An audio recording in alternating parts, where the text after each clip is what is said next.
हाय बच्चों, आज हम एट ग्रेड अभ्यास पुस्तिका के अंतर्गत विज्ञान कक्षा 8वीं के पाठ 5 कोयला और पेट्रोलियम के प्रश्नोत्तरों के बारे में अध्ययन करेंगे।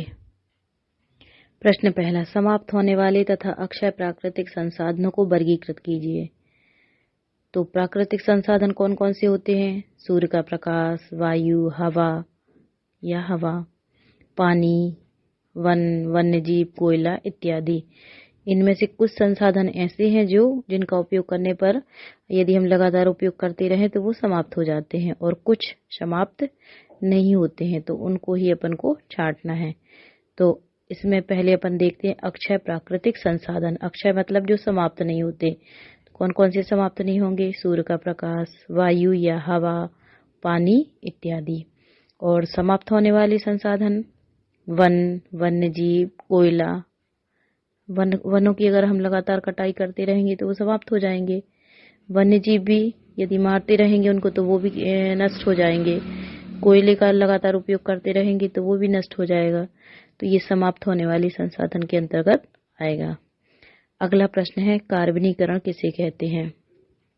इसका आंसर होगा, बहुत वर्षों पहले बाढ़ जैसी प्राकृतिक आपदाओं के कारण पेड़ पौधे, वन इत्यादि मृदा में पृथ्वी के नीचे दबते चले गए, और संपीड़ित होने के पश्चात चूंकि नीचे उच्च दाब और ताप दोनों होने के कारण वो धीरे धीरे काय में परिवर्तित हो गए? कोयले में। तो कोयला मुख्य रूप से एक कार्बन ही है। तो मृत वनस्पति के धीरे धीरे कोयले में परिवर्तन की क्रिया को ही क्या कहते हैं? कार्बनीकरण कहते हैं। अगला प्रश्न है, भारत में प्राकृतिक गैस कहाँ कहाँ पाई जाती है?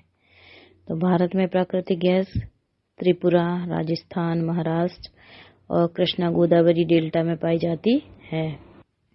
अगला प्रश्न है, मौत कपड़ों को खराब करने वाला कीड़ा और अन्य कीड़ों को भगाने हेतु प्रयोग में आने वाली नेपथलीन की गोलियां कोयले के किस उत्पाद से प्राप्त की जाती हैं? इस उत्पाद के दो अन्य उपयोग भी बताना है। तो इसका आंसर होगा, मौत और अन्य कीड़ों को भगाने के लिए प्रयोग में लाई जाने वाली नेपथलीन की गोलियां कोलतार से प्राप्त की जाती हैं। इसके अलावा कोलतार का उपयोग संश्लेषित रंग में, औषधि में, प्लास्टिक पेंट में, छत निर्माण सामग्री इत्यादि में होता है।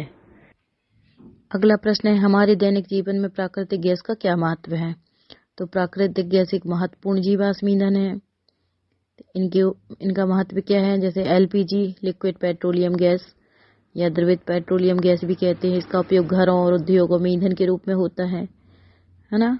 सीएनजी का उपयोग वाहनों में ईंधन के रूप में होता है। इसके अलावा सीएनजी को घरों व कारखानों में सीधा भी जलाया जा सकता है। अगला प्रश्न है, जीवाश्म ईंधन की उपलब्धता लंबे समय तक किस प्रकार रख सकते हैं? तो जैसे अभी हमने इसको पढ़ा भी है प्रश्न पहला में कि प्राकृतिक संसाधन जैसे कोयला, पेट्रोलियम आदि जीवाश्म ईंधन कैसे हैं? समाप्त होने वाले हैं। मृत जीवों के ईंधन में परिवर्तन के लिए लाखों वर्ष का समय लग जाता है। दूसरी ओर इनके ज्ञात भंडार हैं जो कुछ सौ वर्षों तक ही चलने वाले हैं। इसके अलावा कोयला, पेट्रोल का अधिक उपयोग करने पर वायु प्रदूषण भी होता है ना।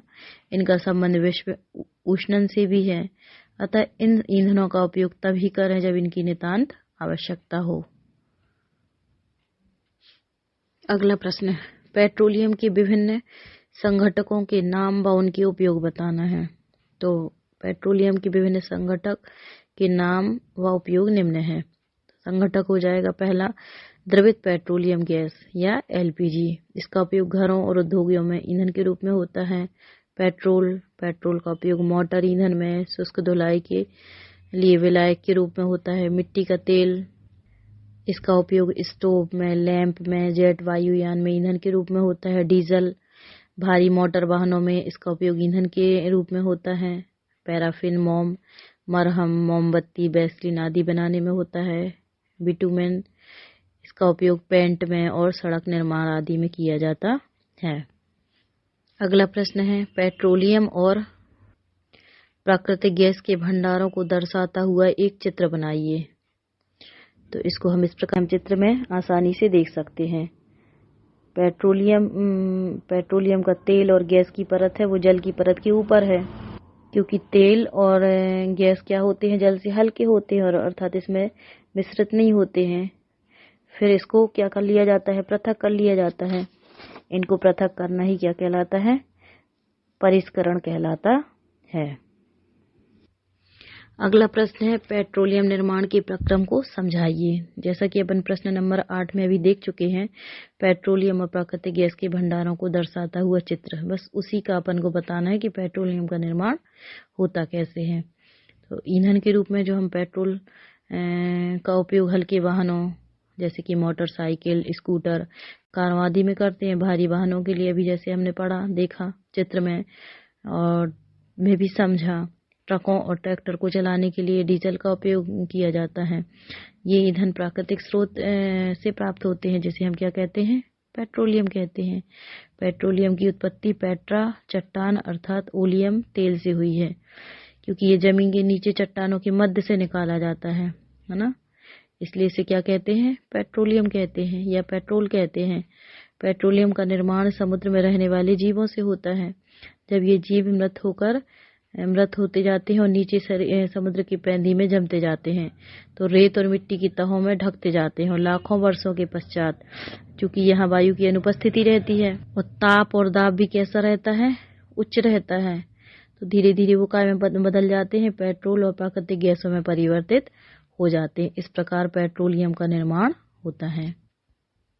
अगला प्रश्न, भारत में पेट्रोलियम संरक्षण अनुसंधान संघ पीसीआरए गाड़ी चलाते समय पेट्रोल डीजल बचाने हेतु लोगों को क्या सलाह देती है, लिखिए। तो इसका आंसर होगा, भारत में पेट्रोलियम संरक्षण अनुसंधान संघ पीसीआरए लोगों को सलाह देती है कि गाड़ी चलाते समय किस प्रकार पेट्रोल और डीजल बचाएं।